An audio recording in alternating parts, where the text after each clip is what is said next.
Hello, hello, hello. Welcome to another episode Hello. of Being, a show which is a collaboration between APLA Health and Pyro Media Network. We're also a show where we don't yuck anyone's yum unless it involves ketchup, then yuck. I'm Oh Kai. God. Oh, Kai, that was Lord. corny. That was a little corny, You liked bro. it. It was funny. So, but if you don't know, I'm Kai. I'm Daniel J. And I am Ty. And I just want to say really, really quickly, shout out to Pyro Media Network. That intro makes me smile each and every time. So shout out to them for putting that. Time. I was Oh like, my God, it's so yes. epic. We could literally come on NBC and people be like, oh, they're legit. Come on, Right? CBS. And so you might notice today we are missing a head of luscious curls. Our dear, dear Rogelio. Rogelio wanted us to let everyone know that they miss everyone, but they're going to be on a little bit of a sabbatical because, that's what people do on things like this, right? I've been informed. Especially fancy people with sabbaticals. Very Carrie Bradshaw. Very like, I need time. But we just want to say, Rogelio, we love you. We can't wait until you're back. Rogelio will be back. But until then, you just have to suffer through us three. Yes, and Suffer, we are not taking auditions, so don't send in any tapes because we're not looking for a four. Thank you.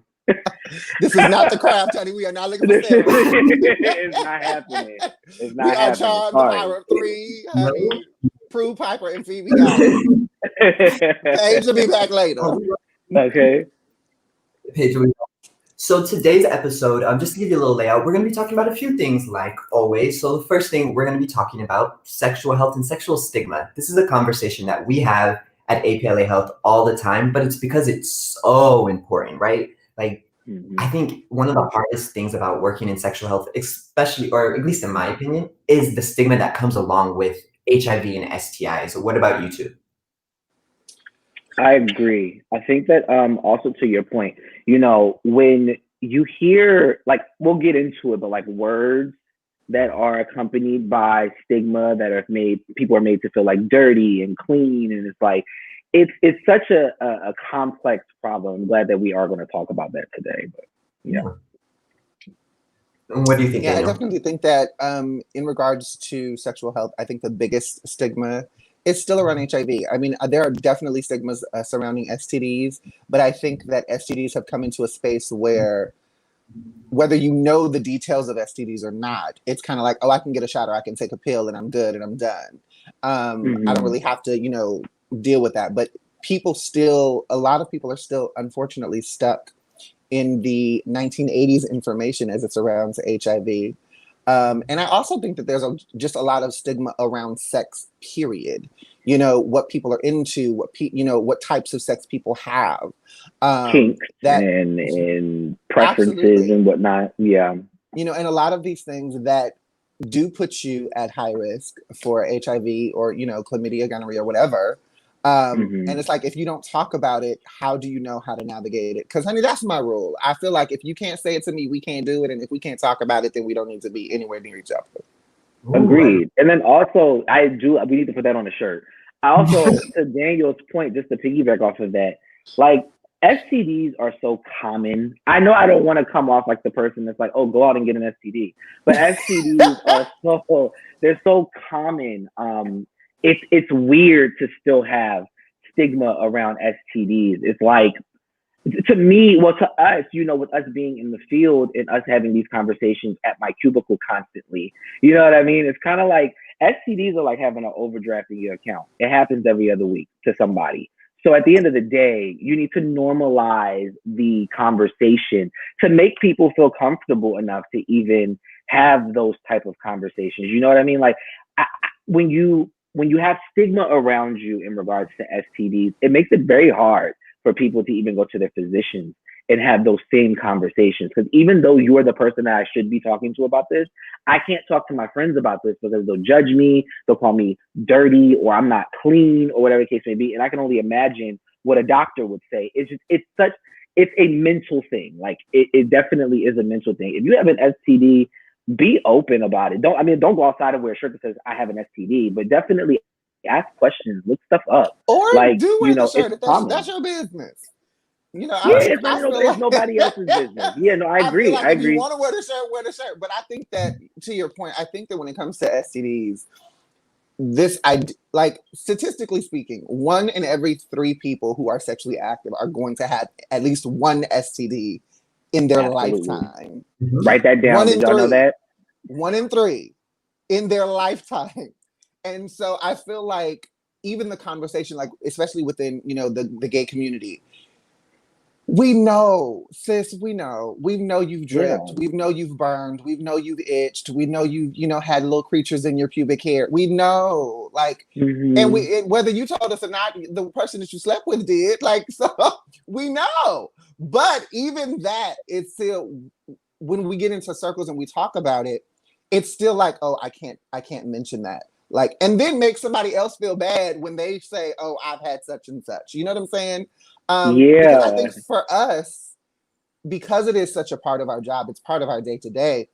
I don't know about you guys. I know for me, I definitely can recognize how uncomfortable sexual conversations are in people who don't work in this field. Oh yeah, absolutely. Like, so many of my friends, when I start talking sex and STDs and HIV, they just be like, "Oh yeah, no." We and start it's like, talking girl, toys no, you know. and things, and they be like, "Oh yeah, I don't do all of that." Oh, girl, yes you do. Yeah, right. you do. I think for me, the strangest thing is the music we listen to. The people that we love. We're talking about sex. So why are we talking around like the health of sex, right? We always want to talk about like being healthy, eating good for all of this, but then when we talk about sex, it's just good. But then it's like, well, let's have a real conversation about some risks that are involved and how we're safe in it. Little side note for people if you don't know, and I like to tell everyone, I'm in school right now, and one of the classes I'm giving a speech on sexual health, and I had to do a survey beforehand, and some of the questions I was like asking people if they knew beforehand, and I'm surprised that college students don't know very much about sex or like they don't. Oh my God, they do not. And it's one of those things is like, this is the time of your life. I mean, not during COVID, please be safe during COVID, but this is the time of your life. A lot of people are like sexually expressing themselves. And it's like, you got to have these conversations. And I wonder like it down because we had mentioned a couple different groups. So we've talked about like our friend group and we talked about medical professionals. And I think each of those conversations, it's so important to normalize these conversations. So first, let's talk about medical professionals. I don't know about you two, but I've gone to a doctor who was so uncomfortable about me asking for an HIV test, a full panel. And then when they started doing the sexual health questions, there was a point where he stopped and he looked at me and he was like, so this isn't really safe behavior. And I was like, excuse me, you are asking me, I came here because I want to make sure I'm protecting myself. I don't need you to do that. And it was this idea of, me having sex with men. And he instantly, and I was like, you're a medical professional. I came here for you. So I think for me is whenever I'm in a doctor's office or wherever I'm with the medical professional, I talk about sex, it's so candid. Like if you make it weird, they're going to make it weird. And if they make it weird, I call them out on it. I'm like, oh, so this is going to be awkward for you. Because let them know this is like literally everyone who is alive today has either had sex, came from sex, or in a couple cases, are know people who have had sex. There's different, or at least watched it, or watched it. So why are we so weird about it? And I think for me in the medical field, it's strange. What do you two think? I think that when it comes to medical professionals, I definitely understand that the majority of the medical field is taught and navigated in a way to be very sterile. There is no room for really feelings. Yes, they take a Hippocratic oath. Yes, they're there to heal, help people, but the bones of that structure is really, symptoms and diagnosis. That's it. Medicines and surgeries. That's it. They're very clear not to get too attached to patients, not to have, super close relationships. And I think that feeds into the environment of medical professionals where they come off very judgmental because they know all of the facts of the disease, or they know all of the facts of the virus or the infection or whatever have you. But it's like there's a human side to this. There's a human living. There's a sociological side to this, and I think that's where public health professionals come into play, because we get to see, we may not have gone to medical school, you know, and have an MD behind our name, but we get to see that navigation of life and sex and infection from a completely different lens. I am very candid when I go to my doctor, and I shock a lot of my doctors throughout the years, because when I walk in, the very first thing that I say is, look, if you're going to be my primary doctor, you need to know everything that I do, and you need to know what's going on, because I don't want no surprises. And I need you to be upfront with me. If you see a spot, if you see something, if you see a pimple that ain't a pimple, I need to know.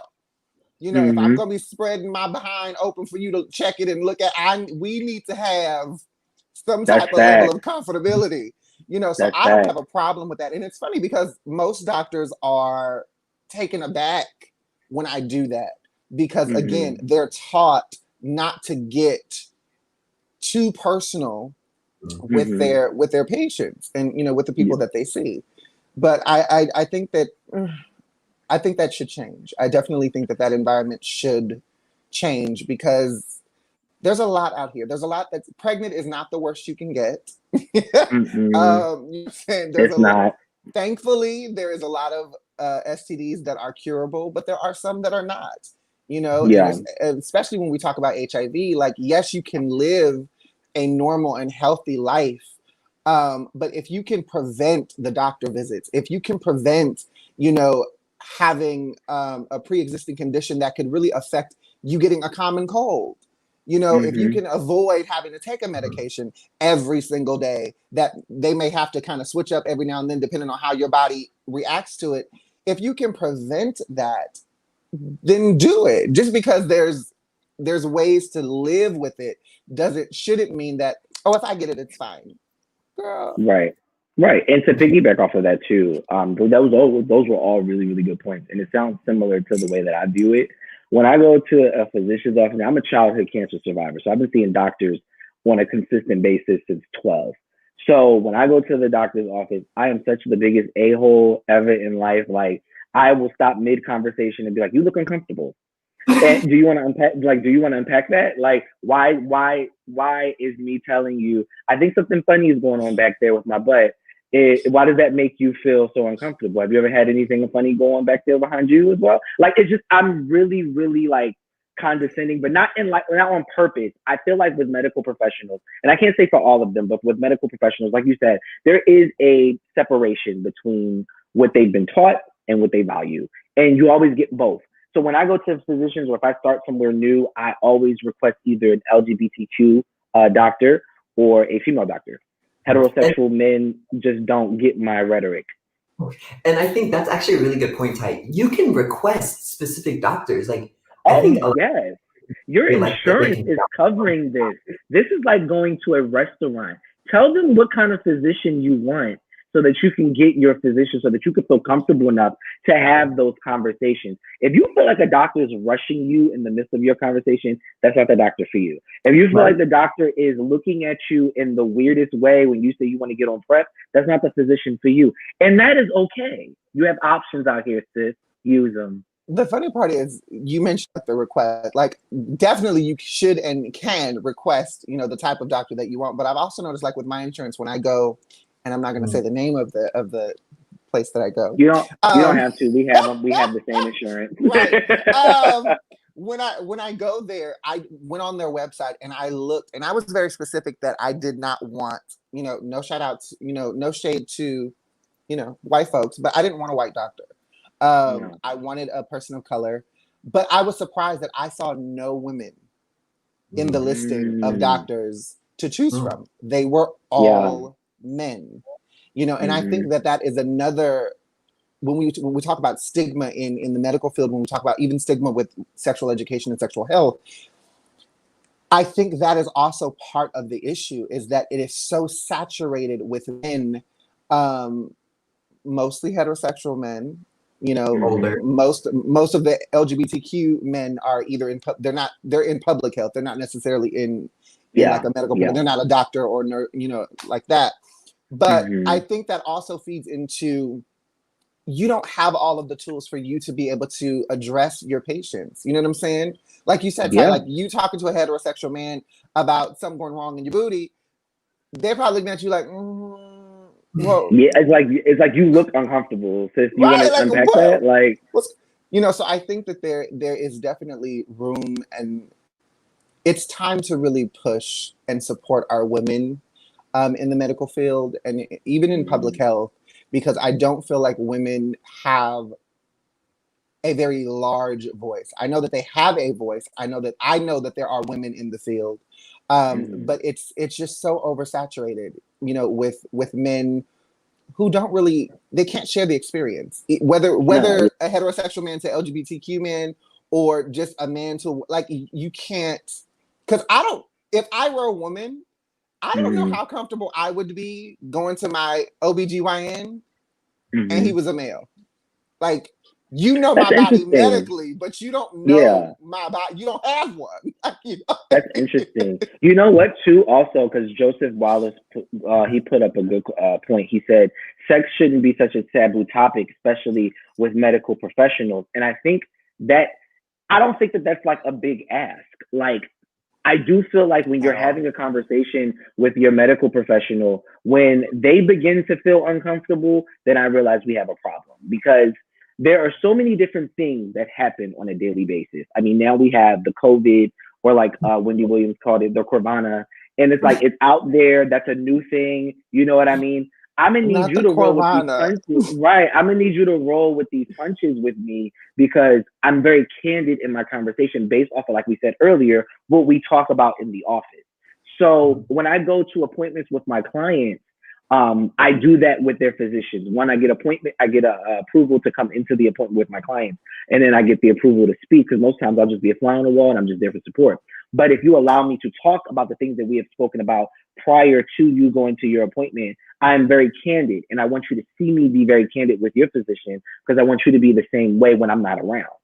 Yeah, and I think another point, because Joseph Walls also mentioned the first time that they went to the VA, is they had to explain what PrEP is. This is something that, Yeah. I've had to come to term with. A lot of doctors don't get HIV education, STI education. They So even don't. my father, surgeon in the medical field, I had to explain to him what PrEP was. I had to explain to him what U equals U, but it's because that's not what he does. And it's one of those constant reminders that sometimes it is important to find places like APLA Health that do specialize in sexual health. If you are looking for STI treatment, if you are looking for, PrEP or PEP and things like that. So definitely come to APLA for those services. Yeah. But now I want to shift the topic, because we talked about the medical professionals, but let's be honest, we don't always talk to them. The people we talk to the most are friend groups. So why is there stigma in friend groups, do you feel? Because I know for me, especially when I started working at APLA, if you were my friend, I would talk to your ear off about HIV. And I remember people just very taken aback. But it like realizing that, like, later on, people started normalizing these conversations to the point where they're like, oh, hey, I think something's going on. Do you think that I should go get a test? And my answer is always yes. But I feel like that's what we should be doing with our friends. We're talking about our hookups. We're talking about, like, these one grinder or whatever hookups and stuff like that. So why don't we talk about the things that can come from those as well, right? You know why? Because I feel like everybody has, even in certain friend circles, I'm not going to speak for everybody's friend group, but even in certain friend circles, everybody has a reputation to uphold. And it's like, you can get deep with your friend about boy problems, family stuff, financial stuff, sometimes financial stuff. But when it comes to like personal stuff, like an STD or like questions about sex, for some reason, I think people automatically assume that since they're having conversations with people other than themselves, that they need to be knowledgeable about all of this. Like, I think with STDs, it's like always, is this a dumb question? Is this a dumb question? Or if I tell my best friend that I have chlamydia, is he going to tell, the rest of the friend circle before I get to do so? I've been in friend circles now. I don't have very many friends. I've been in friend circles prior, where it's like, especially I can't speak for the whole spectrum. I'm talking about the gay Black community. It's very judgmental, and it's very judgmental, and I'm only saying that from experience. It's very judgmental, where it's like, holier than thou. And it's like, sis, we were at the same sex party. Like, you're not holier than thou, sis. We were both there. So it's like, I don't know. It's weird. Like, I'm comfortable talking about sex to everyone now, just based off what I do. But prior to working at APLA Health, I probably only had like one or two friends that I would be like, oh, girl, guess what happened? You know what I mean? But now I get text messages constantly from my friends like, I think that this might be happening. What do you think about this? And it's never, can I send you a picture of it, because I'm not a physician. But what do you think that this is? And like, I love it. I think it's great because I can provide a little bit of a sense of comfort that regardless of what it is, you're going to be okay. You know? Yeah. And I think especially in the Black community, education is lacking. And I think its stigma is so the Black community, Black LGBT community, just in general, is because we have these over religious people who don't even want to talk about sex. They act like sex doesn't exist when we know they're getting down. I just say they having it the same way we have it. Right. They'll be at the club Sunday morning. They'll be singing in the choir. We know these people, but hey, no education. So then it's one of those things. It's so detrimental because I think as a Black community and even communities of color have to normalize the conversation around sex, because if that conversation isn't normal, STIs and HIV will always be a stigma topic. Yeah, and I think agreed. It's important that like people like us have conversations like this, and like me speaking with my father, who is 50 something years old. I don't know his age. He's 25 years older than me. Having these conversations with him too. And it's funny, like I remember one time, I was like 18, 19 years old, and it was with like an ingrown hair or something. And I went to my dad, I was like, I think I have like gonorrhea or chlamydia. And my dad is like, well, I don't know what to do. What should we do? And I was like, I came to you for advice and you're my dad. I mean, we worked through it, and I went to the doctor. I got STI tested and everything, and they're like, no, that's nothing to be worried about. But I think, growing up, my dad always talked about, having safe sex, always talked about, wearing a condom because, didn't want to get a girl pregnant. Surprise, surprise. Right. Little did you know. Right. A few years later. We never talked. We just never had that conversation about what could happen from sex, like if you don't wear a condom. Because even my dad had stories. He's like, I remember when I was, growing up, itch and burning happened to the best of us. And I was like, then how come you don't have any advice? But no one's educated on it. Mm-hmm. I think there is a huge psychological layer to why people are so uncomfortable with talking about STDs and just talking about sex, period. When especially within communities of color and more specifically within the Black community. I think that we have to consider and understand and recognize and acknowledge that sex for us as a community has a lot of trauma attached to it. Mm-hmm. It has rape, molestation, has a lot of trauma, conservativeness, the church stigma of, you only have sex for procreation. You're not supposed to enjoy sex. It's not supposed to be pleasurable, and many of our parents, the generations, especially the generations that raised me and the generations that raised them, viewed it that way. And so again, talking about women, when you look at a woman and her freedom to have sex with her body and to go and explore, and what she's looked at as a hoe. Fast forward to 2020, even within the Black gay community, the bottom shaming that happens because you can't have too much sex because then you're damaged to goods. If you're a top, you can have all the sex that you want to. And I think that there's really there's an embedded theology around sex that causes for people to be uncomfortable. I know that with my friend groups, all of my friends know I am very open. I am very candid. I don't pull punches, and I'm very honest. And there have been friends that I have been all up in their vaginas to make sure they ain't got no type of bumps. I've been in their behinds, literally, to see, if they have skin tags. I'm looking at penises to see, okay, they come to me like, yo, I got this rash. I'm like, bruh, that's rug burn. Just stop doing it on the carpet. God. Get you a bed, not an air mattress. Get you a bed. Get off the floor. No shame to anybody doing it on an air mattress. But because I am that way, there are a few of my friends who are comfortable enough sharing and coming and talking to me. But I still have friends who will not have that conversation because they grew up that way. They grew up in a way and in a time and in a household where you don't talk about your body, you don't show your body, you don't talk about sex, you don't talk, the only thing about sex that people hear is don't have it. Don't have it, don't whatever. And even in married situations, I know people who are married that don't have conversations about sex. To that point, Daniel, honestly, when I can speak from my own experience, and like my mom watches the show, so she won't mind me sharing this, but I tag my mom, Miss Tanisha. Right. Hey, Niche. So listen, at the end of the day, like my mom bought me a Birds and the Bees book and said figure it out without saying those words because she just could not explain to me what sex was. And like, I think that experience, like, we joke about it to this day. I'm like, Mom, you bought me this book, and I don't know what you expected to come from me reading this book, but I identified with her more than I identified with the bee. So it's like when you, I think that as parents, the sex conversation is extremely hard, just based off of everything that Daniel just said, right? But you gotta have that conversation because curiosity will get the cat in a lot of trouble.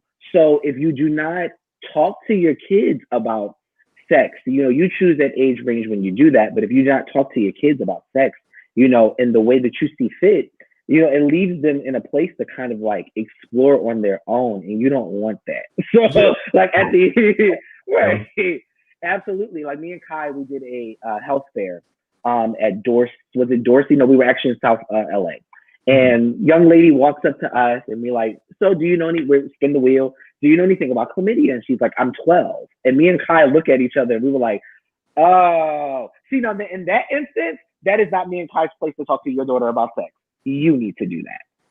Yeah, but I also feel in that situation, you brought your daughter to a health fair, and so you should talk to her about that because I don't know what to tell her about that. But it's when you look at that situation, that very example, you brought your daughter to a health fair. What part of health did you not think included sex? Mm-hmm.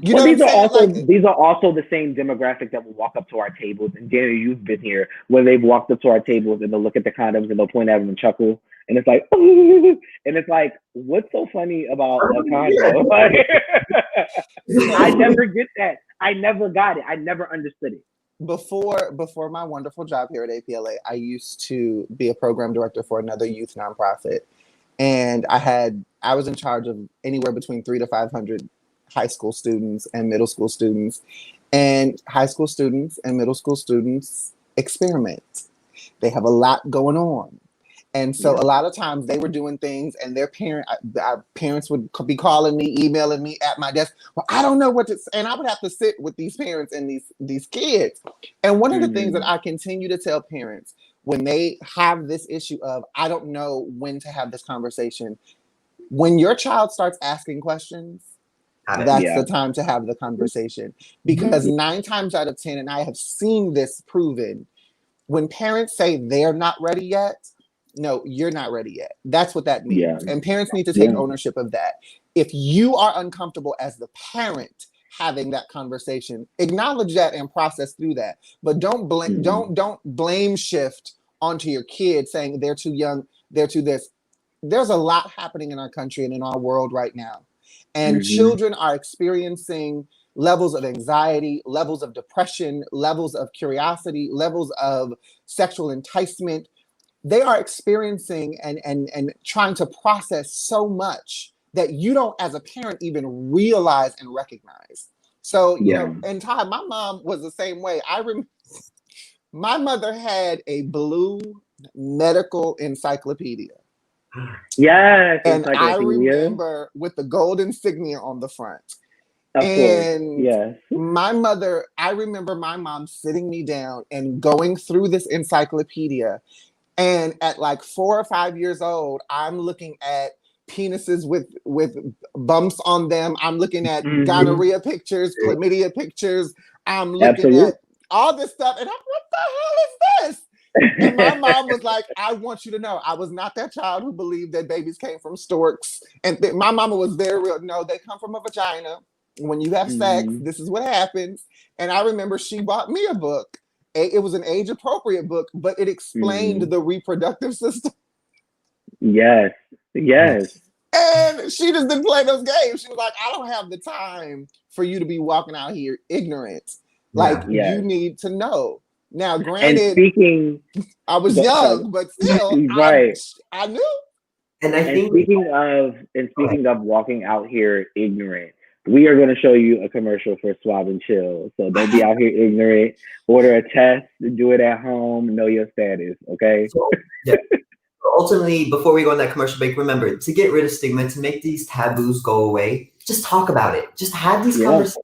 We have these conversations all the time with, about other things. Let's make sex normal. That's how we get rid of stigma. So let's go have a little commercial break where you can figure out how to track your health. Learn your health. Commercial. Do something with it. I can't.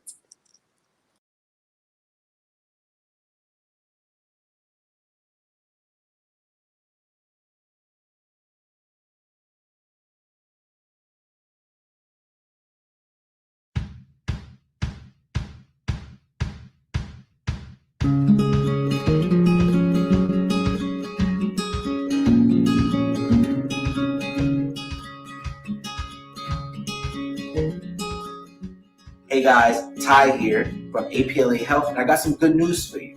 Apla Health is launching our first ever at-home HIV testing initiative.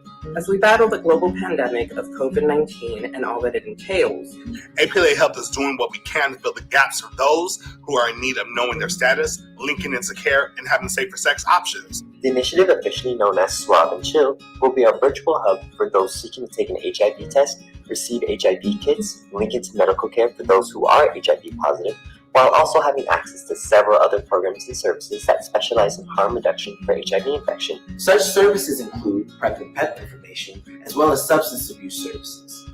Our goal with Swab and Chill is to make HIV testing easily accessible and easy to use within the comfort of your own home.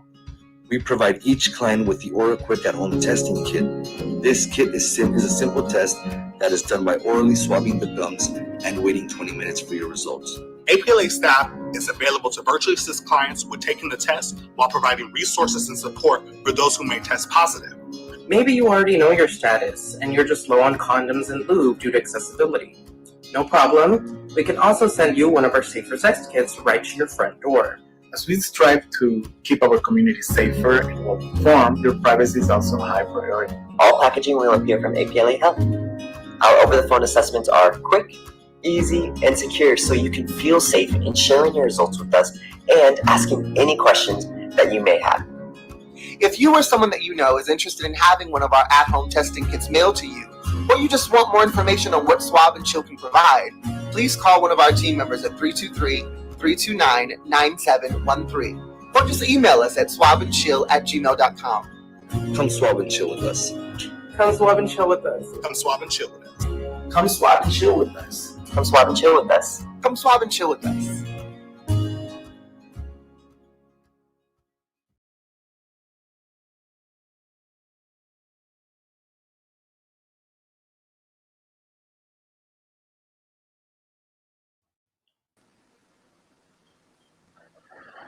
Welcome back, everybody. That was our commercial for Swab and Chill. So again, Swab and Chill is an initiative to help you take the power of your sexual health and put it in your own hands. So if you are interested in an at-home HIV testing kit, please reach out to us at 323-329-9713, or you can email us at swabandchill@apla.org. In addition to that, there's a lot of goodies that come in our kits in addition to the test itself, but we are also offering fentanyl strips in our kits as well. So for those of you who do not know what fentanyl is a drug that is very, very dangerous. It takes about the size of a grain of rice to be dangerous and or deadly. And it's being put in a lot of different drugs, including marijuana. So for those of you who feel like, well, I just smoke weed, honey, I don't need all that. You can still test your marijuana. It's a very simple strip. You basically, there's some instructions that come with it, and it allows you to put the drug in a solution. You put the stick in there. It lets you know if there is fentanyl in your marijuana or whatever it is that you're using.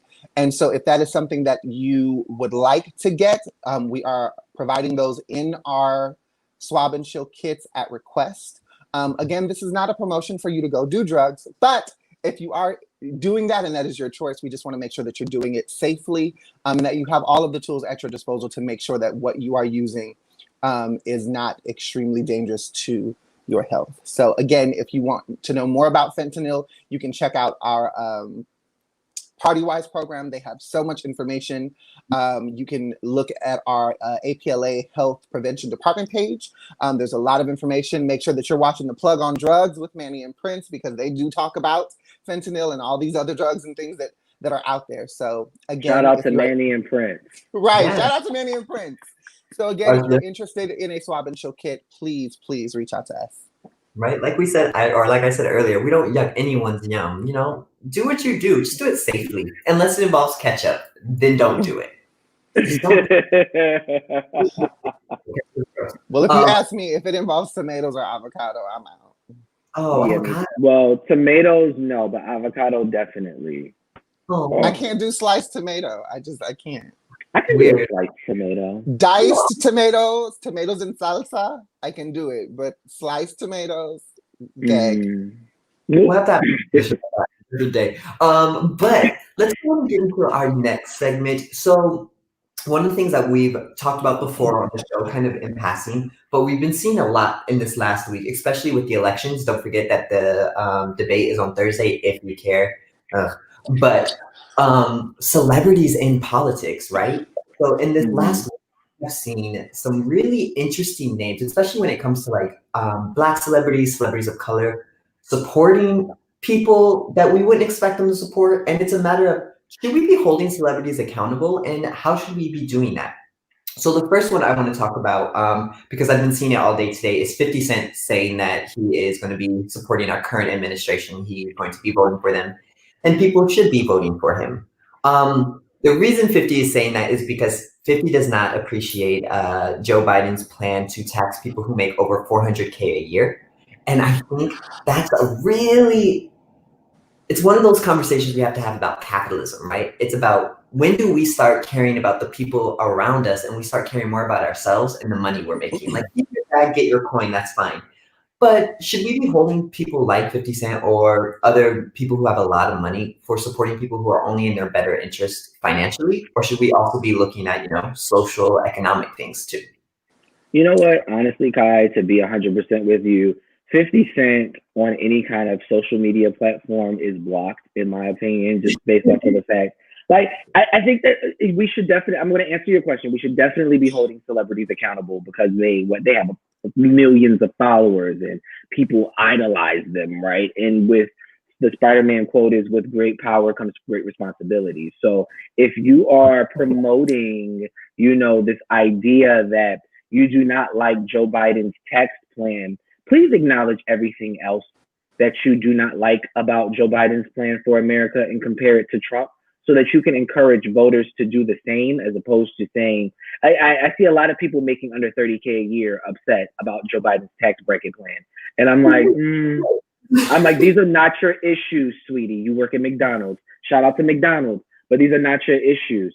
So I think that a lot of it is, Kai, Daniel, can I be honest with you? I've been so annoyed with the past couple of days with Ice Cube and Kanye's promotion with his false numbers and 50 Cent. And it's been such a circus. The country has been such a circus. And you guys have people up in arms about things that do not apply to them. None of these people, Ice Cube, yes, back in the day, but I don't know anything recently. None of these people have had conversations about the shootings and the killing of people like Breonna Taylor, people like George Floyd. I'm not worried about anybody's tax bracket that is not my own. So I understand everybody has, free thought, and this doesn't affect me. So maybe that's why 50 Cent made that comment. But it's like, dude, you got to give more context when it comes to that, because you're willing to support a candidate that has done detrimental things to communities of color, or at least plan to do detrimental things to communities of color, because Joe Biden wants you to pay a higher tax amount.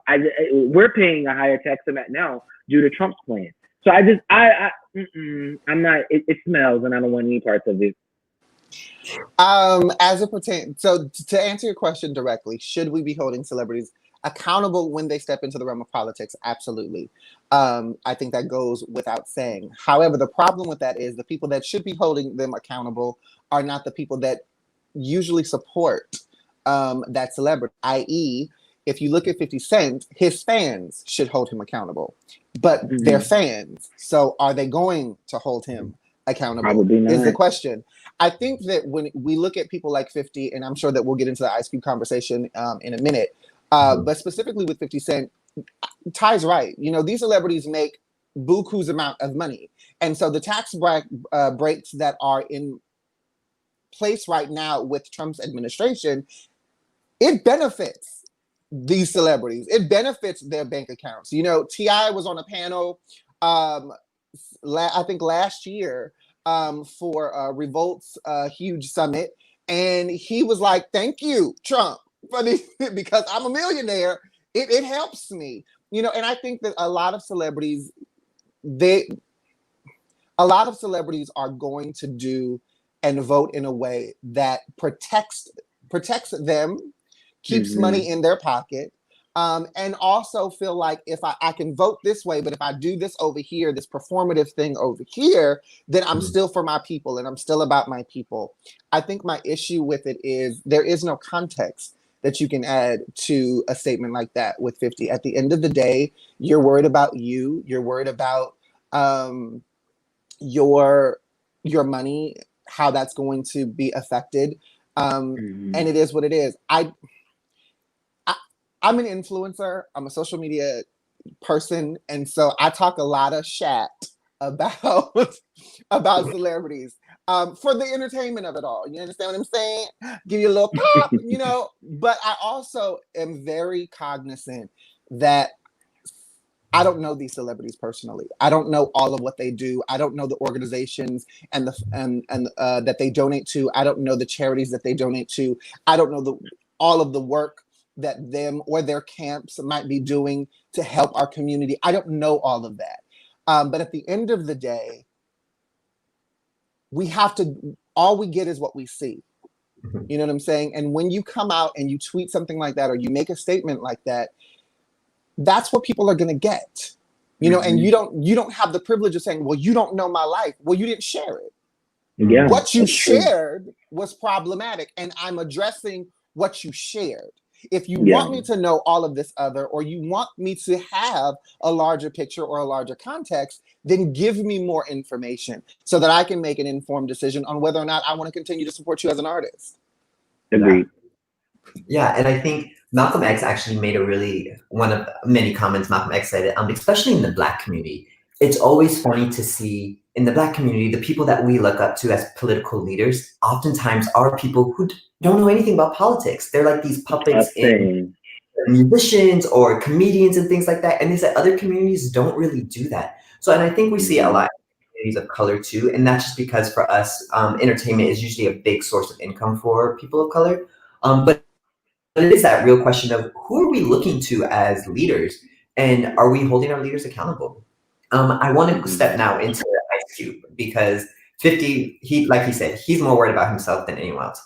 So if you don't know, Ice Cube, for the longest time, you know Ice Cube, NWA, F the police, basically he said, I would never ever support Today was a good day though. 50 Cent has apparently been working with the current administration in regards to something called the Platinum Plan, where it is a plan and to better Black communities, basically put money back into Black communities. Also, Ice Cube, it's a huge document that he created where it was like, I think it was like $500 million put back into Black communities. There was talks of reparations as well as making Juneteenth a national holiday. Keeping in mind that $500 million in the actual plan that we saw was like a 2-page pamphlet. They never said where they're going to get the money.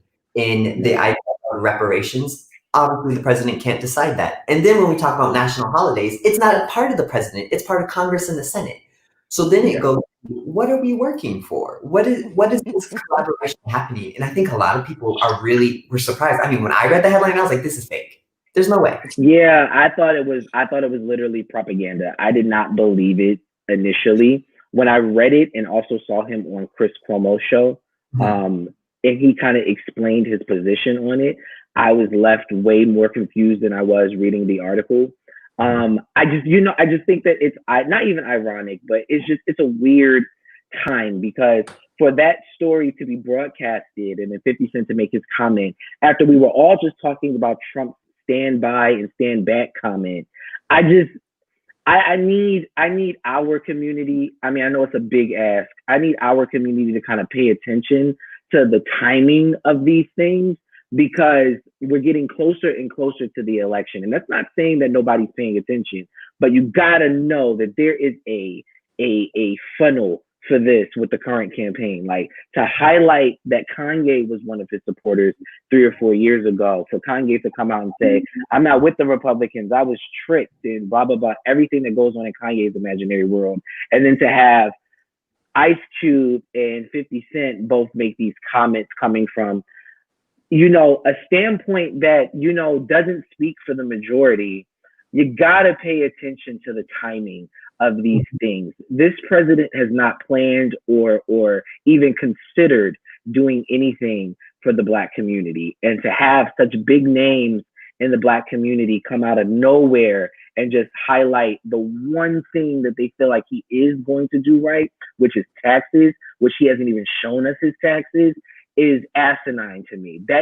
It makes me upset with the world. It makes me not want to talk to people, because if everyone thinks like that, I'm going to wind up being more frustrated than not. So y'all know I've been chomping at the bit about this Ice Cube thing. So let's clear some things up. So the Platinum Plan is not Ice Cube's plan. The Platinum Plan is the plan from the Trump administration. The plan that Ice Cube and his conglomerate got together and made is called the Contract with Black America.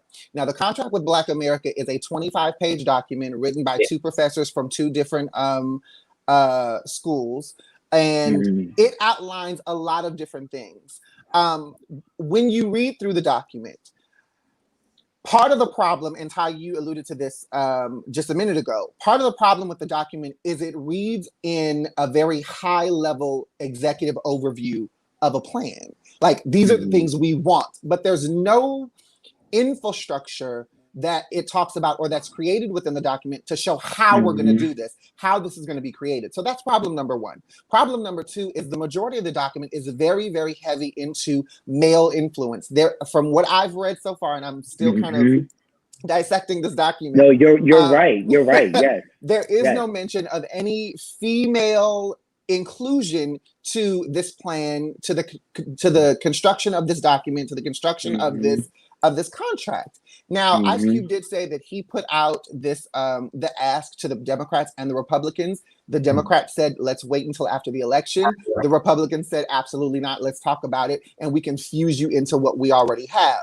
The problem with that is Ice Cube made a very powerful statement that a lot of Black America agreed with, which was, if you're going to vote, you should get something out of it. What that has turned into now is, because the Democrats said wait till after the election, he went on TMZ and repeated that statement. And so now people have taken that to mean they should withhold their vote. Yeah. Let me tell y'all this from my own, APLA don't fire me, this is Daniel J's opinion. You can withhold your money. You can withhold your support.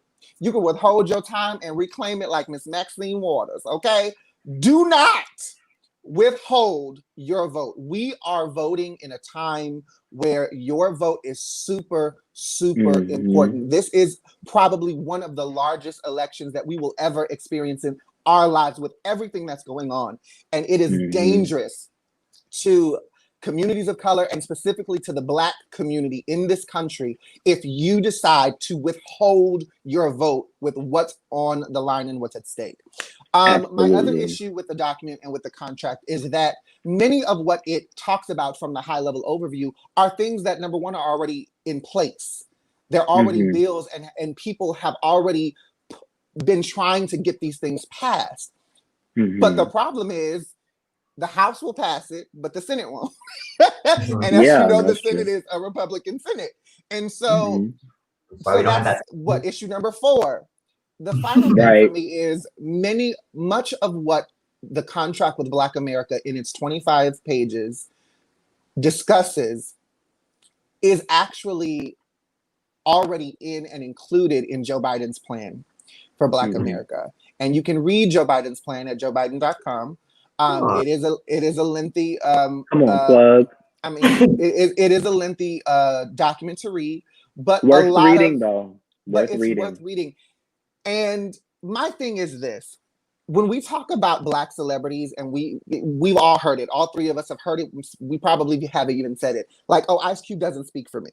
You know, how are you creating this for Black America, and I haven't been consulted? And I think that's a dangerous thing to really say. I think it's really dangerous to put that on any celebrity, because at the end of the day, there are things happening in this country and being decided in this country that I had no say in whatsoever. You know, and it seems to be the rebuttal when things are brought up about things that we don't like. But when it's things that coincide with our wants and desires, then we're silent and we just kind of go along to get along. I'm not going to drag Ice Cube. I know many people are. I will say that I am glad that we have certain celebrities, specifically Black celebrities, that are passionate enough to want to do something and want to be involved and want to represent the community and want to better the community. But I think that if you are going to step into that realm, you've got to do your research. You've got to get the education. You've got to get the facts. You've got to get the tools. And there are a lot of Black and brown and Latino and people of color in politics that want those same things and have been fighting for years to get those things. Sit under them. Listen to them. Talk to them. You know, because the celebrityism of it all, it's always been there. You know, they use celebrities in a way to influence us all the time. To your last point, to sit under them and to be mentored by them and partner with them. As a community, we don't do that. Like, it feels like everyone in this scenario here wants to be the person to get Trump to do something for the Black community. They want to be the person to say, you know, I sat with him, because remember Steve Harvey did it 4 years ago. I sat with him and gave him what the issues are, and he's going to do what he needs to, and it just hasn't happened. So I agree with everything that you're saying. I won't drag Ice Cube either, but I will ask, if you are a celebrity and you do something like that, you need to be willing and able to explain that to the community that you keep talking about you represent. When questions come to you, do not get aggravated. Do not feel like, well, these are just certain Blacks. Or defensive. These are just certain Blacks that don't agree with what I'm saying. No, be open and honest in your intentions if you are going to try to speak for the community as a whole. And like Daniel said, definitely sit under those politicians. Sit under those people that are in the White House that have been fighting for this for decades for it to happen. Don't think that you just woke up and then all of a sudden I had this plan, everyone follow me, but I'm not going to explain it to you. That's not how this works. And I think O'Shea also had a lot of dragging on Twitter from a lot of political women. Who? Ice Cube, that's his first name. Who's that? You mean Mr. Cube? You mean Mr. Cube? Yes, Mr. Cube. He got a lot of dragation from female politicians who basically said, look, this whole contract with Black America, most of that is already in place. So obviously you didn't do your research. You didn't do your research from Black women.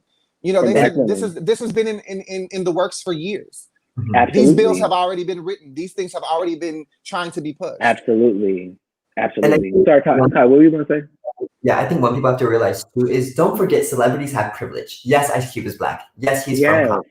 But when's the last time Ice Cube lived in Compton? When's the last time? You know, this man has had money for basically my entire life, over 20 years. This man lived in privilege, with name recognition, with people loving him, and all of that. So people also need to recognize that as well. Is that, like, sure, they might want to be like, we know Beyonce and Jay-Z fight for the community, and they really do. But also don't forget, Beyonce and Jay-Z have so much money and can, if they want to, with this privilege, can step back and never be affected.